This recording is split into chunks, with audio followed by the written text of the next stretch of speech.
salió de Israel. Yo le voy a invitar a usted a abrir la bella, la hermosa y la inalterable palabra de Dios en el Antiguo Testamento, en el libro de Éxodo. Éxodo capítulo 32, y vamos a estar dando lectura del versículo 1 al versículo 8. Y dice de esta manera: viendo el pueblo que Moisés tardaba en descender del monte, se acercaron entonces a Aarón y le dijeron: levántate, haznos dioses que vayan delante de nosotros, porque a este Moisés, el varón que nos sacó de la tierra de Egipto, no sabemos qué le haya acontecido.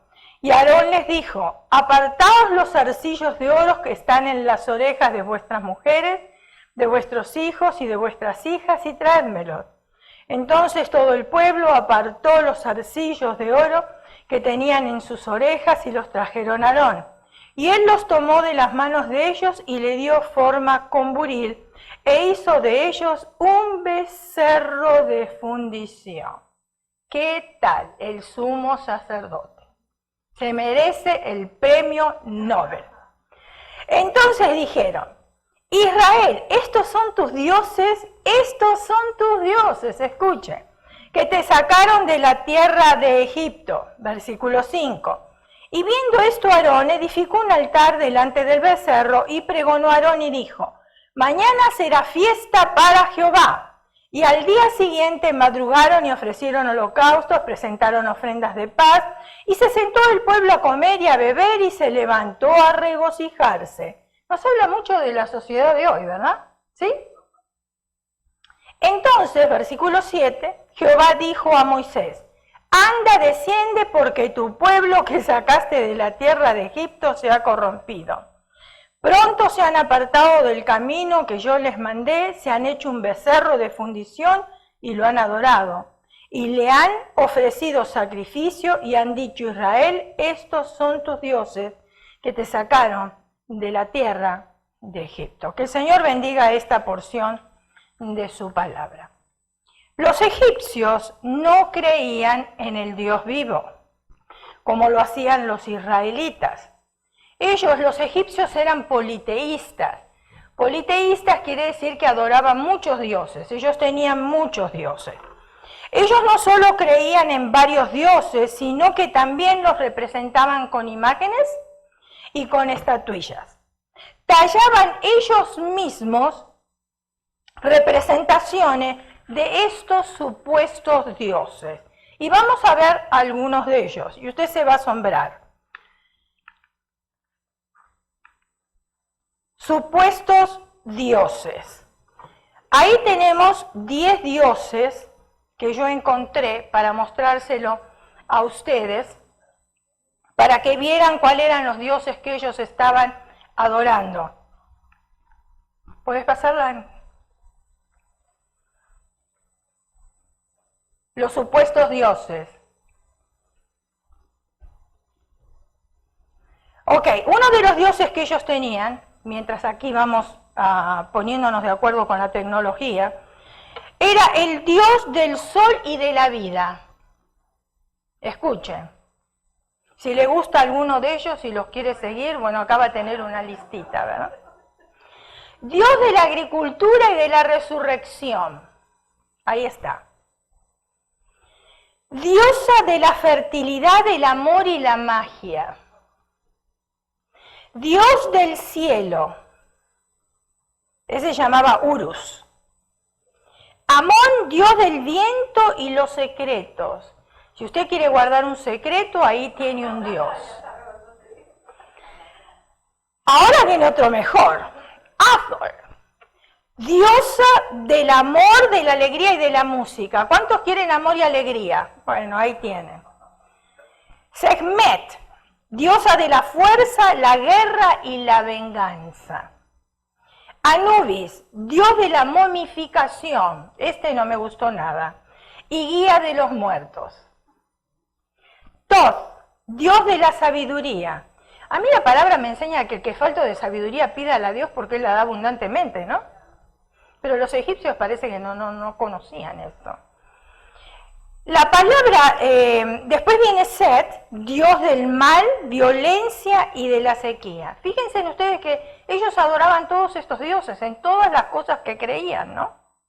Ahora, la palabra de Dios nos enseña a nosotros, en Salmo 115, versículo del 4 al 8, los dioses de ellos son plata y oro, obra de manos de hombre.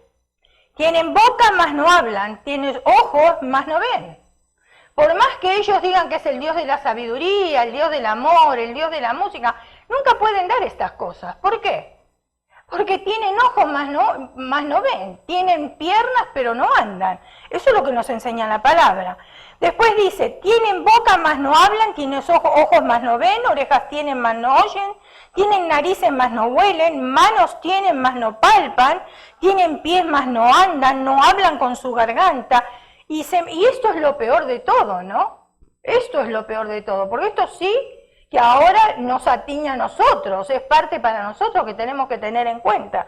Semejantes a ellos son los que lo hacen y cualquiera que confía en ellos. Tremenda, está bien clara, no hay que agregarle absolutamente nada. Ahora, los egipcios cometían toda clase de inmoralidad sexual. No me llama mucho la atención porque en la sociedad que estamos viviendo, lo escuchamos todos los días, quizás hasta vemos, hasta conocemos personas que practican todas estas cosas. Fornicación, adulterio y orgías también. También tenían un líder que se consideraba a sí mismo un dios. Esta persona era egocentrista, egocentrista quiere decir que tenía demasiado aprecio por sí mismo. Él estaba lleno de orgullo por tanto aprecio que tenía por sí mismo, y este hombre, ustedes lo conocen muy bien, y se llamaba Faraón. Pensaba que su fuerza era tal que podía lograr todo lo que él se propusiera, e incluso eliminar personas que le hiciera frente, no solamente con las manos, sino también con el intelecto, el poder de la mente. Tremendo. Sabemos ya que cuando hablamos de ídolo, no necesariamente nos estamos refiriendo a estatuillas. Los egipcios sí tenían sus estatuillas. Los egipcios sí también participaban de cosas inmorales como orgía, fornicación, etcétera, etcétera. Pero en la sociedad que nosotros estamos viviendo, también existen ídolos, que no necesariamente son las estatuillas. Por ejemplo, la avaricia es idolatría. Ahí estamos adorando a un Dios sin tener la estatuilla. Si somos avaros, entonces quiere decir que somos idólatras. El materialismo es llamado también el Dios Mamón. La D que está aquí en la pantalla, de minúscula, es porque no es un error de ortografía, sino porque no nos estamos refiriendo nosotros al Dios verdadero. Cuando nosotros hablamos del verdadero Dios, siempre escribimos Dios con mayúscula, pero cuando hablamos de otros dioses, los tenemos que escribir con minúscula, porque ellos no son verdaderamente dioses. Ok, aquí está el Dios Mamón, el Dios de del materialismo. Es un ídolo y no merece la D mayúscula porque es un usurpador. El éxito mundano, la comodidad personal pueden ser dioses y todos tan exigentes como Moloch y Baal. ¿Ustedes recuerdan quién era Moloch? Adoraban, fíjense en ustedes la pasión que tenía esa gente por el Dios, la creencia que tenía, que sacrificaban sus propios hijos y los tiraban al fuego. ¿Para qué? Para agradar a su propio Dios. Después que si hablamos de Moloch y de Baal, ahí está. A algunos, a cristianos, no les molesta ir persiguiendo el éxito mundano y la comodidad personal. Van detrás de Moloch, van detrás de Baal y van detrás de otros dioses. Había un joven tan fanático del equipo de América, que siempre que jugaba ese equipo en el Estadio Azteca, no se perdía el partido. Y escuche bien, porque esto lo vamos a aplicar para los cristianos también. Nunca había dejado de ser un seguidor del América. ¿Cuál es su equipo favorito? El cual usted sigue. Bueno, los hombres tienen, ¿verdad? Quizás las mujeres no. Pero a pesar de que podía usar las siguientes excusas para abandonarlo. Por ejemplo, cada vez que voy al partido tengo que pagar mi boleto, mi pasaje, mi sándwich y mi refresco. ¿Podría usar esa excusa para abandonar el equipo, sí o no? ¿Es verdad o no? No tenía que pagar el boleto, el sándwich, el refresco, todo, ¿no? ¿Es verdad? Muy bien. Otra excusa que podía haber presentado es: las personas que se sientan alrededor mío no son muy amistosas. ¿Podía haber presentado esa excusa? Las gradas están muy duras e incómodas. Podía haber presentado otras excusas más. El árbitro nunca viene a darme la bienvenida. Escuche. El árbitro nunca viene a darme la bienvenida. Además marcó un penalti contra el América injustamente. Otra excusa para poder dejar de ser fan de ese equipo. Había varias personas que ni les gustaba el juego, solamente fueron a criticar e iban vestidos como los demás. El partido se tuvo que ir a tiempos extra y duró mucho tiempo. Son cosas que suceden, ¿no? ¿O no suceden? Muy bien. El partido estuvo en un horario que no me gustó. El América ha estado jugando muy mal últimamente. No voy a traer a mis hijos al fútbol, los tengo que dejar a ellos solos, que escojan el deporte que ellos quieren. Ahora, todas estas excusas, hay muchos cristianos, o llamados cristianos, que ponen todas estas excusas para Dios. El servicio fue muy largo, los asientos no son cómodos, hoy hace mucho calor, tengo que gastar gasolina para ir hasta la iglesia, después de todo el pastor o la pastora predica largo, y yo tengo hambre y tengo ganas. Hay muchas excusas que nosotros podemos presentar. Sin embargo, este que era aficionado al equipo de fútbol no lo abandonaba. No lo abandonaba. Los padres pueden desear pasar tiempo queriendo mantener a los hijos alejados, tiempo libre. Hay muchos padres que creen que porque toman un día libre y están físicamente en la casa, pasaron tiempo con los hijos. Y necesariamente no es así, porque uno puede estar en la casa físicamente, pero su mente está completamente distraída y haciendo otras cosas para adelantar quizás algo atrasado que tenía o para ver un partido de fútbol. Y eso no es estar con los niños. Los niños merecen tiempo de calidad, no cantidad. Podemos estar todas las semanas con ellos, pero si no pasamos un rato, un tiempo con ellos. Hoy estaba hablando con una persona y me estaba diciendo, porque le pregunté, ¿y su hijo cómo está? Oh, mi hijo está muy bien, pero cada vez que yo llego a casa, él quiere estar peleando conmigo, no tengo la oportunidad de agarrarlo y abrazarlo tranquilo, porque, claro, el niño quiere jugar. Llegó el papá y ahora vamos a jugar. Si tú estás cansado, a mí no me interesa, dirá el niño. Si tú me quieres acariciar, déjalo para después, pero ahora vamos a jugar porque te extrañé durante todo el día. Hay muchos padres que se sientan a ver la televisión o estar en el celular y dejan que su mente se le llene de normas corruptas de esta época. Hay muchos padres que permiten que sus hijos se sienten a mirar televisión o a estar con el celular porque no hay reglas en la casa. Y entonces los niños van adoptando todas estas normas corruptas que hay ahora en esta época. Esos niños están siendo abandonados a la carne y están siendo sacrificados al Dios del ocio, al Dios de no hacer nada. Es que, pobrecita, ¿cómo le voy a decir a mi hija que lave los trastos y para eso estoy yo? ¿Cómo le voy a decir a mi hija que me ayude a limpiar el cuarto si a mí me hacían hacerlo cuando yo era soltera en mi casa y no me gustaba? ¿A quién le gustaba limpiar el cuarto? ¿A quién le gusta lavar los trastes? Ni ahora de adulto nos gusta tampoco, si es por eso. Pero tenemos que hacerlo, ¿o no? Y entonces, ¿cómo no le vamos a enseñar a nuestros hijos a que hagan las mismas cosas, que sean personas disciplinadas?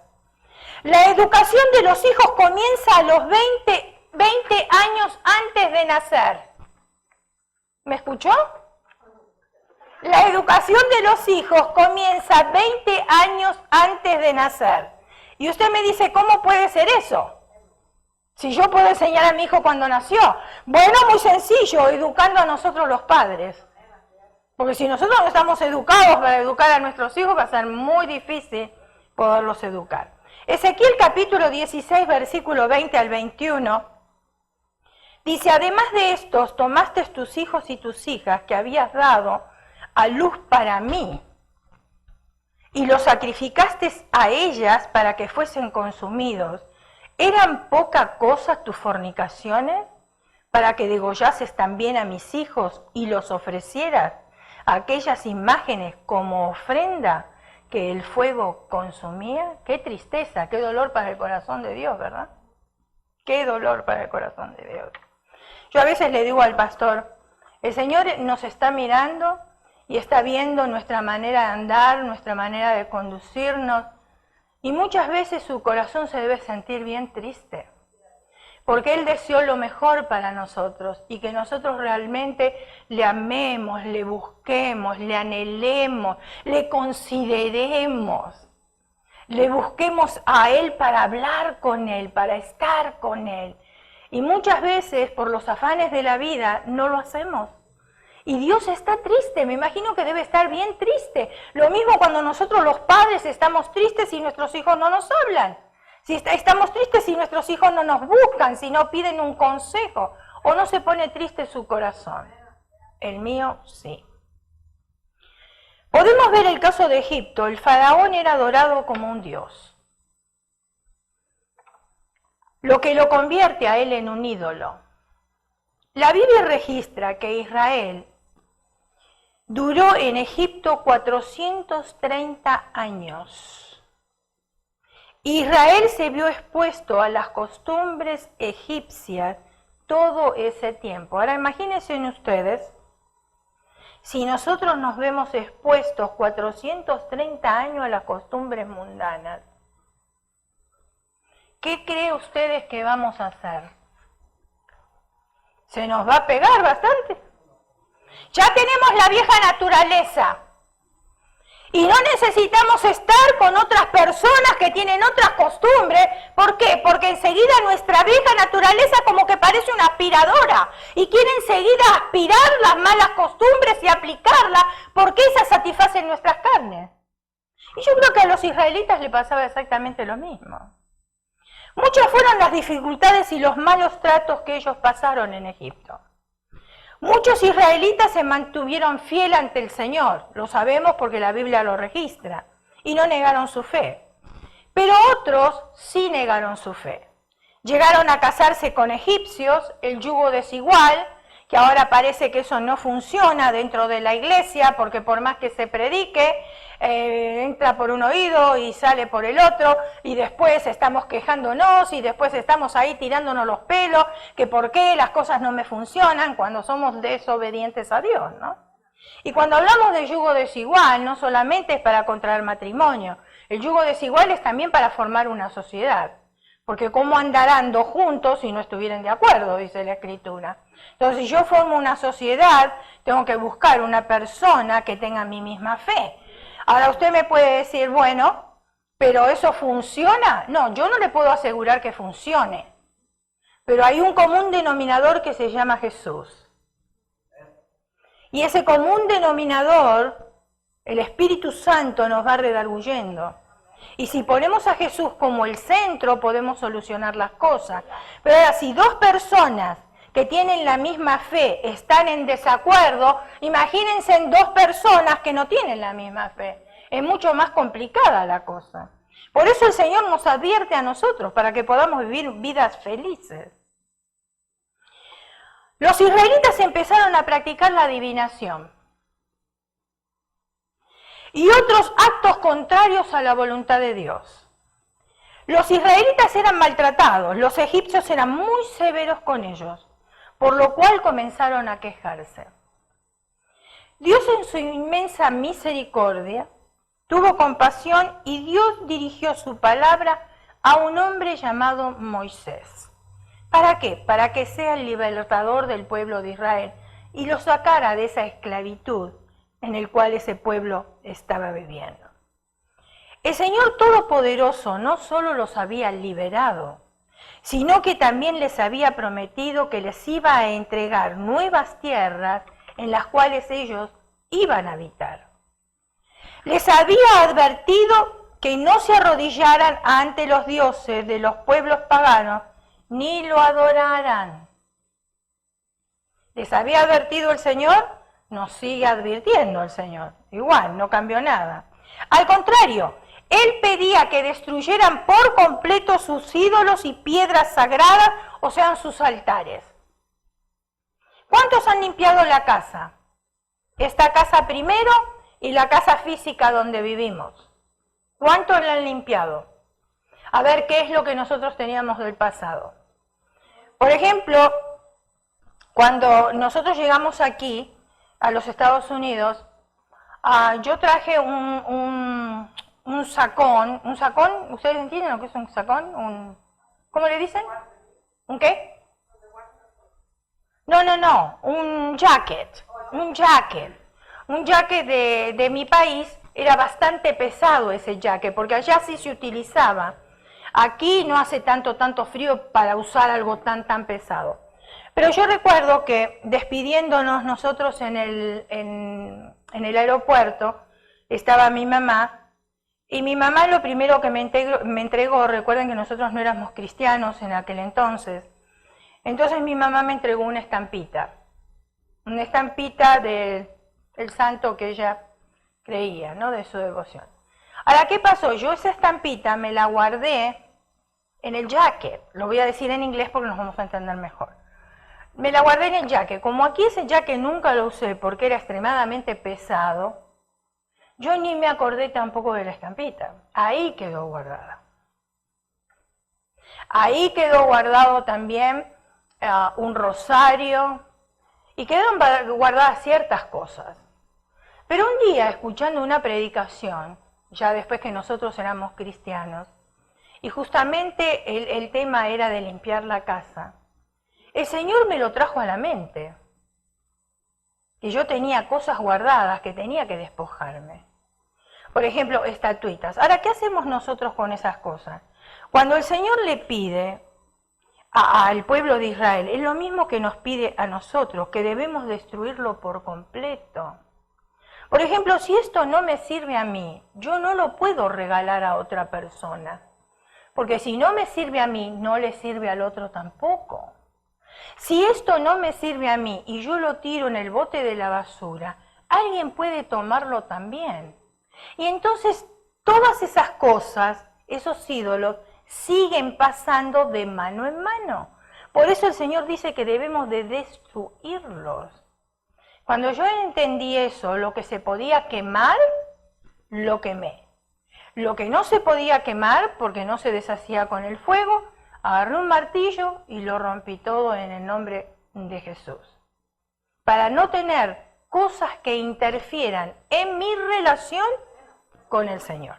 Así que piense un momentito, quizás tiene algo, porque a veces decimos, ay, esto me lo regaló mi abuelita, lo voy a tener guardado porque yo quería tanto a mi abuelita que no quiero deshacerme de esto. O esto me lo regaló mi mamá, y ahora mi mamá no está conmigo, entonces yo para honrar a mi mamá lo sigo teniendo, etcétera, etcétera.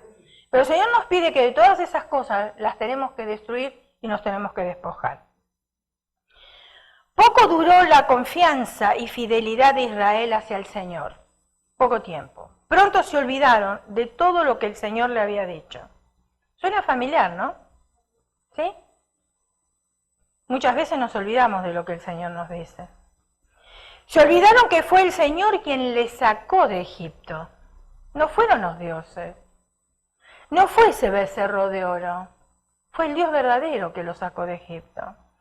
Fueron tan terco el pueblo privilegiado de Dios que lo mismo que el Señor les había prohibido hacer, eso mismo fue lo primero que hicieron. ¿Por qué será que lo prohibido gusta? ¿Por qué será? Usted dígale, mire, usted dígale a su hijo, esa jovencita no te conviene, el niño terco va a salir con esa jovencita. Usted le dice a su hija, ese jovencito no te conviene, la niña terca va a salir con ese jovencito. Parece que lo prohibido como que trae satisfacción, como que gusta. La desobediencia ya está en nuestra vieja naturaleza. Le enseñamos al niñito que recién empieza a caminar a no meter los dedos en el enchufe. ¿Y qué es lo que hace? Le gusta probar. Y entonces va y pone los dedos ahí. Y cuando recibe el primer golpe de electricidad, quiere probar la segunda vez para ver si era cierto, me imagino. ¿Pero por qué me dio ese toque? A ver, pruebo de nuevo. Y así. Le enseñamos que no toquen el horno, porque se van a quemar. ¿Y qué hacen? Van y tocan el horno, porque quieren probar por sus propios medios. O sea, lo prohibido como que gusta. Me dijeron que no, pero yo lo quiero hacer. Exactamente sucede con los adultos. Yugo desigual, drogas, alcohol, sexo, desobediencia, mentiras, excusas. Les voy a contar un ejemplo. El lunes a las 6 de la mañana, el capitán estaba pasando lista y se enfureció mucho. Cuando varios soldados no regresaron del fin de semana franco. Uno de ellos apareció a las 11 de la mañana. Perdón, mi capitán, por estar con mi novia perdí la noción del tiempo y cuando me di cuenta ya era tarde. Qué linda excusa, ¿no? Perdí el autobús, pero no quería llegar tarde y tomé un taxi, pero el taxi se descompuso a medio camino. Alquilé un caballo y lo apuré tanto que el caballo sufrió un ataque al corazón y murió. Suena como nuestra justificación. Ay, pastor, llegué tarde por el freeway. Resulta que ni freeway tiene que tomar. Tuve que caminar los 4 kilómetros y por eso llegué a esta hora. Aunque sin creerle mucho, el capitán perdonó al soldado y no lo arrestó. Al rato llegó otro soldado y le presentó las mismas excusas. Cita con la novia, perdió el camión, el taxi se descompuso, el caballo sufrió un infarto y más tarde otro y otro y otro presentando las mismas excusas. Cuando llegó el último soldado, el capitán le dijo, ya no me diga sus sartas de mentiras, ya me sé su historia muy bien. Tenía una cita con su novia, perdió el autobús, el taxi se descompuso. No, mi capitán, mi taxi no se descompuso.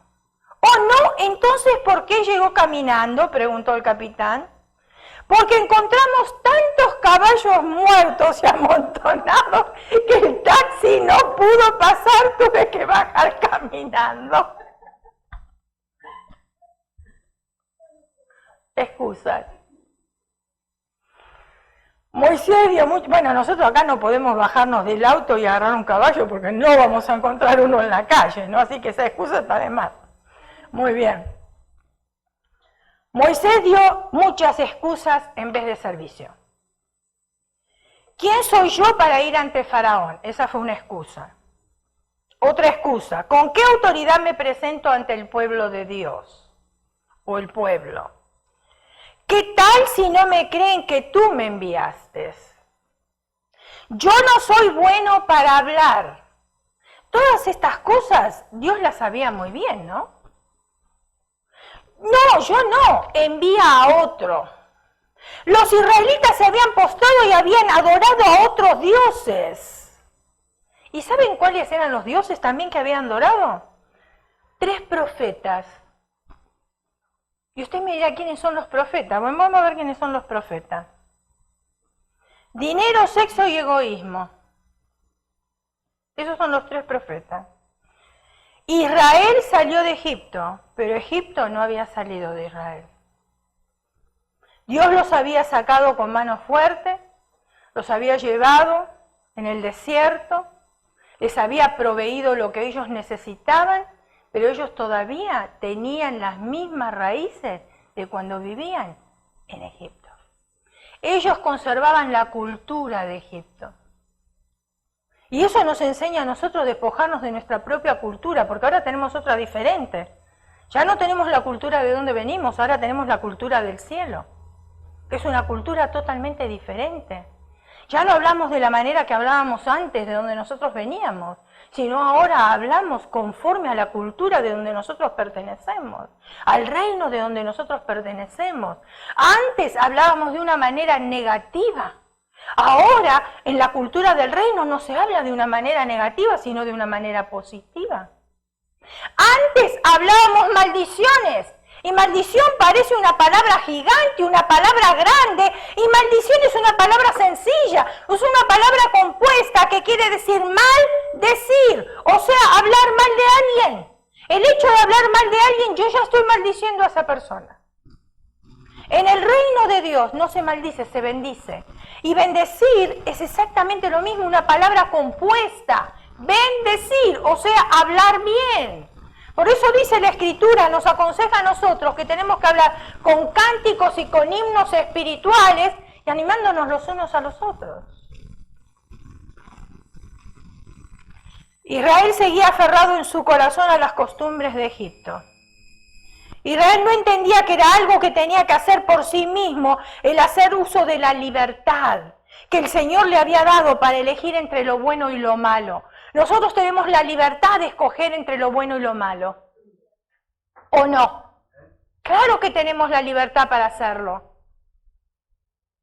Nuestras vidas fueron expuestas a las cosas del mundo y participando en ellas. Cometíamos las mismas injusticias que comete el mundo en la actualidad. Participábamos de las mismas inmoralidades en las que participa el mundo hoy, ¿o no? Y todavía nos seguimos despojando de cosas. Yo me sigo despojando de cosas. A medida que voy leyendo la palabra de Dios, que conozco más de cerca al Señor, me tengo que dar cuenta, o me doy cuenta, mejor dicho, de que tengo que seguir despojándome de ciertas cosas. Porque el Señor no terminó conmigo. El Señor termina conmigo cuando me llame a su presencia. Recién ahí terminó. Terminó mi trabajo aquí en la tierra, pero mientras tanto que yo esté en la tierra, yo tengo que seguir trabajando en mi vieja naturaleza, porque mi vieja naturaleza grita, y grita fuerte, y muchas veces grita más fuerte que la nueva naturaleza. Y uno tiene que saber distinguir entre las dos, para poder ir aplacando esa vieja naturaleza y entonces ser parte ahora del reino al cual nosotros pertenecemos y a la cultura a la cual nosotros pertenecemos. Muchas veces nos dejábamos arrastrar por todas las cosas del mundo, porque el mundo tenía la autoridad sobre nosotros. En el mundo pasábamos muchas necesidades. Cuando hablo de necesidades no me refiero necesariamente a las necesidades económicas, sino me estoy refiriendo a necesidades emocionales y necesidades espirituales. Porque a lo mejor en el mundo teníamos más dinero de lo que tenemos ahora. Por eso no me quiero referir a lo económico, ¿no? Estábamos encerrados en una gigantesca prisión sin salida alguna. Difícil para muchos de nosotros el mantenernos fieles, habitando en un lugar donde todos son infieles. Es difícil. Se presentan muchas situaciones difíciles y amargas en nuestra vida, y es ahí cuando llegamos a la desesperación. Y comenzamos a dudar de la existencia de Dios, comenzamos a fabricar nuestros propios ídolos. Cuando no encontramos respuesta de Dios, por eso es la madurez en la palabra de Dios, el leer la Escritura y el tener un acercamiento a Dios. Porque cuando tenemos ese acercamiento podemos entender que si Dios no contestó mi oración es porque a mí no me convenía. No porque Dios no me escuchó, no porque Dios no la quiso contestar. Él la va a contestar a su manera. Y yo tengo que tener la sensibilidad de decir, Señor, no la has contestado a mi manera, la has contestado a la tuya. Gracias, porque eso era lo mejor para mí. Pero si no estamos fuertes en el Señor, lo primero que nosotros pensamos es ir a buscar ayuda en otros lados. Porque si Dios no me escucha, Dios no me contesta, Dios no está ahí presente, está para otros pero no está para mí. Enseguida el enemigo viene y empieza a colocar ciertas ideas en nuestra mente en contra de Dios. Y entonces hace que esos sentimientos de frustración, esos sentimientos de querer ya tener una respuesta de parte de Dios que todavía no la tuve, o que todavía no la tengo, entonces hace que yo busque por otros lados. ¿De qué manera voy a buscar? Y la única manera que nosotros podemos encontrar es escudriñando las Escrituras, porque ellas dan testimonio de Él. Entonces yo puedo entender realmente qué es lo que Dios quiere de mí. Yo no sé si a usted le habrá tocado, yo lo dije muchísimas veces. Cuando leo la Escritura encuentro cosas hoy que no las encontré el mes pasado, no las encontré el año pasado. Yo me propuse firmemente en leer la Biblia completa 2 veces al año. Y es interesante porque yo misma me hago un autoanálisis, que en el mismo año estoy leyendo la misma Escritura, porque es la misma Biblia, y cómo encuentro cosas diferentes en los primeros 6 meses de los segundos 6 meses. O sea, que la Biblia es un libro real. Es un libro que tiene vida, es un libro que habla, que conoce nuestras necesidades y ahí está para socorrernos. Pero si necesitamos ayuda tenemos que recurrir. Cuando necesitamos ir al doctor, vamos, ¿no? Y lo mismo sucede con las cosas espirituales. Si yo tengo una necesidad, yo tengo que recurrir a mi manual de instrucciones. El manual de instrucciones que creó mi creador, que me lo dio a mí para beneficiarme. Y entonces cuando yo voy al manual de instrucciones, yo ahí puedo ver qué es lo que me conviene y lo que no me conviene. Es lo mismo que cuando tenemos un artículo eléctrico, supongamos, o el automóvil, para los varones especialmente. Si usted lo lleva al mecánico, el mecánico va a mirar qué es lo que tiene y ahí se va a dar cuenta que va a tener que ordenar una parte. ¿Y cuál es la parte? Esa parte tiene un número de serie, tiene algo para poderla ordenar, porque tiene que ser exactamente la misma. Si no es la misma y la coloca, el auto no va a funcionar. Y lo mismo sucede con nosotros. Ahí hay instrucciones en la Biblia, en ese manual de instrucciones, para aplicar a nuestra vida. Pero si yo no quiero aplicarla, la quiero aplicar a mi estilo, o cómo vive otro, o cómo me enseñaron, o como yo estoy leyendo en otro libro, entonces no va a funcionar en mi vida. No va a funcionar mi vida para nada. Por eso está la Biblia, que es nuestro manual de instrucciones y que es la palabra de Dios. Y aunque parezca que para estos tiempos la Biblia ya es obsoleta, ya no sirve, porque hay muchas instrucciones que a la mayoría no le gusta aplicar. Estamos viendo en la sociedad, estamos viendo nosotros el avance del feminismo. ¿Por qué? Porque antes había machismo y ahora se levanta el feminismo. Y son todas cosas contrarias a la voluntad de Dios, porque Dios no quiere ni machistas ni quiere feministas. Dios quiere hombres entregados y quiere mujeres entregadas. Y cada cual tiene una función que cumplir, como mujer y como hombre también. Y entonces cuando los dos se agrupan, es una sociedad formidable, porque Dios no se equivoca. Dios hace las cosas con sabiduría, con entendimiento. Lo que pasa es que muchas veces a nosotros no nos gusta formar una sociedad, sino queremos formar una individualidad.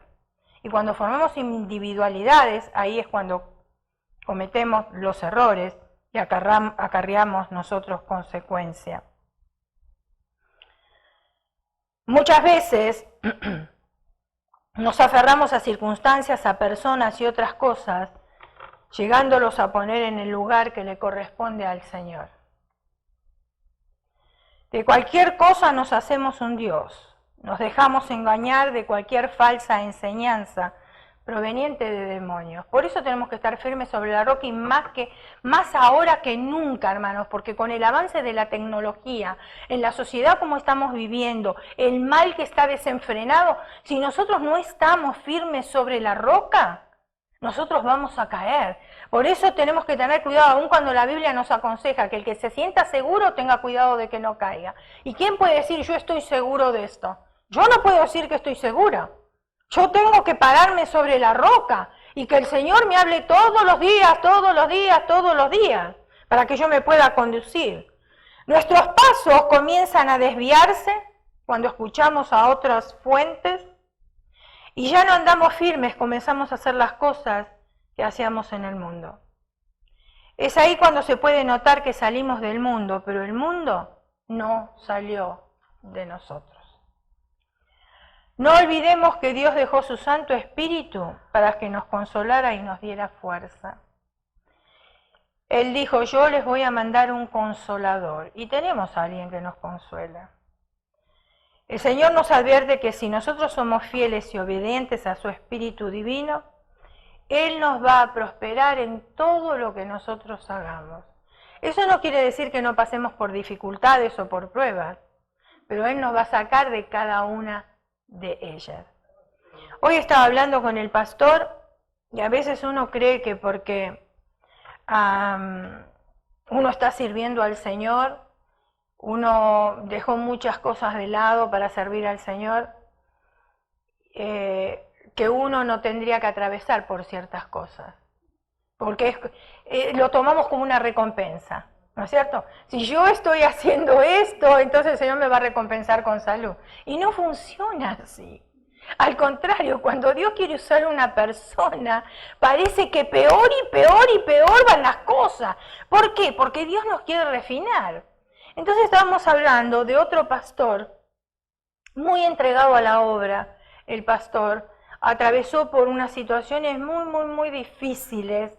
En la iglesia donde estaba, una iglesia americana, él con la parte hispana, tuvo un montón de conflictos, hasta tal punto que la iglesia americana de la noche a la mañana le dijo que ya no podía estar más ahí, con una congregación grandísima donde se iba a congregar la semana que viene. Imagínense ustedes, una congregación grande, y así fuera una congregación chica, pero grande es más difícil todavía. Una congregación grande que de la noche a la mañana le dicen, ya no te puedes congregar más aquí, no hay establecimiento, no hay nada, hay que empezar a salir a buscar. Es lo mismo que buscar casa. Si a usted le dice el dueño de la casa, ¿sabe qué? La semana que viene va a tener que dejar. Usted en esa semana se tiene que poner las pilas y a ver lo que busca. Y por ahí tiene que alquilar algo que no está de acuerdo a su bolsillo tampoco, porque tiene que moverse, un techo tiene que tener. Entonces el pastor se movió de ahí, se fue, pero los miembros lo siguieron. Eso es lo lindo, eso es lo interesante, porque se puede ver el respaldo de Dios. Los miembros lo siguieron, no todos, pero una gran mayoría. Donde estaban, hermanos, lo único que habían conseguido fue una escuela.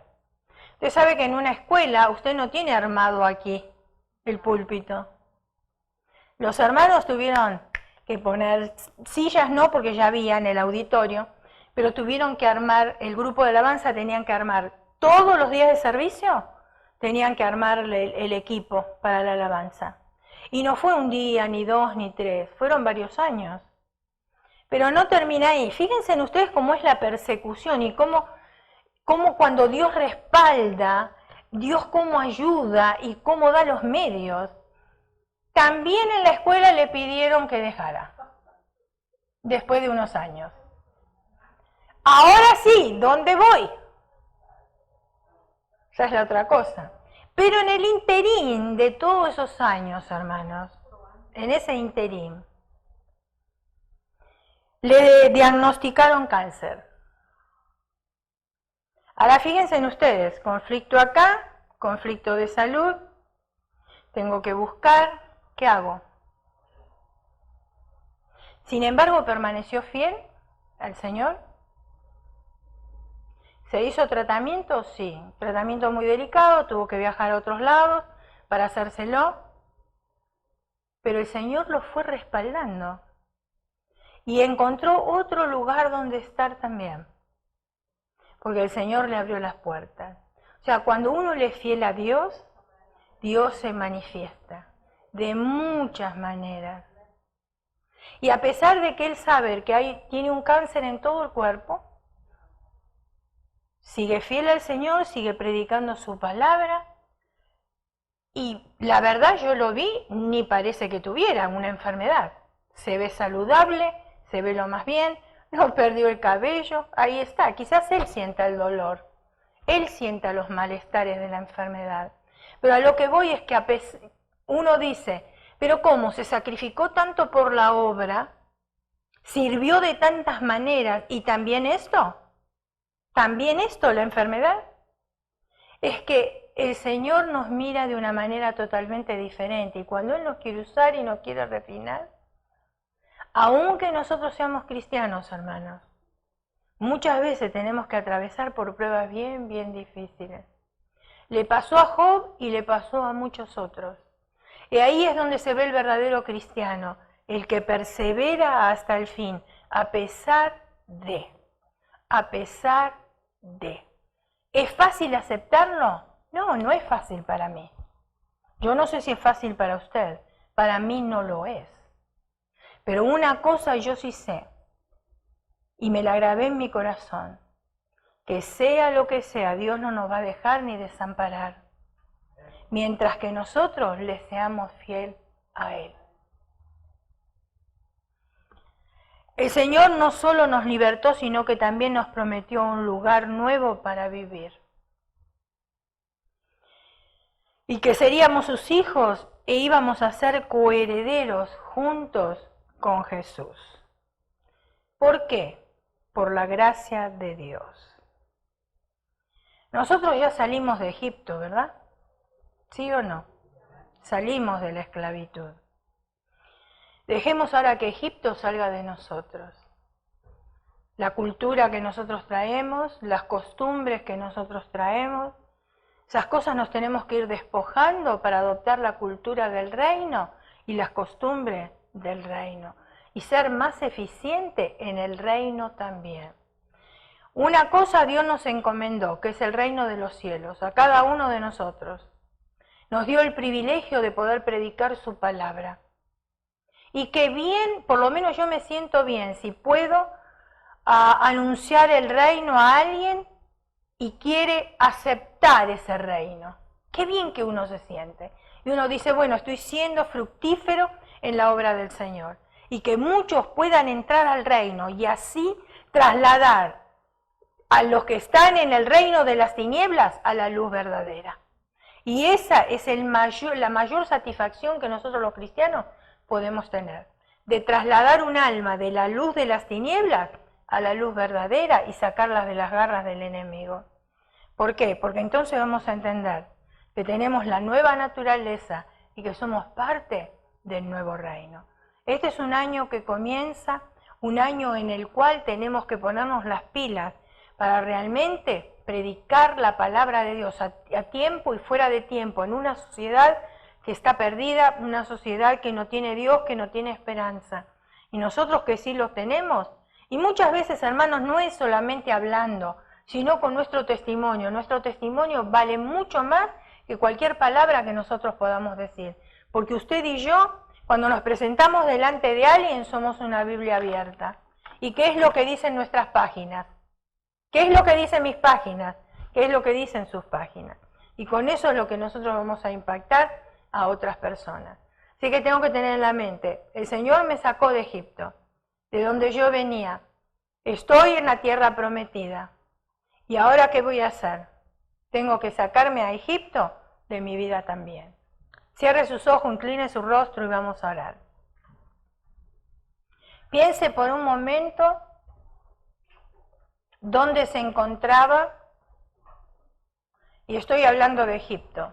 Cada uno de nosotros tenemos un Egipto, el lugar donde vinimos. Ahí nos encontrábamos, qué era lo que practicábamos, qué era lo que hacíamos. ¿Cuántas veces aún sin conocer al Señor como nuestro Señor y Salvador, le gritábamos que queríamos salir de esa esclavitud? que queríamos encontrar algo mejor, que queríamos una vida totalmente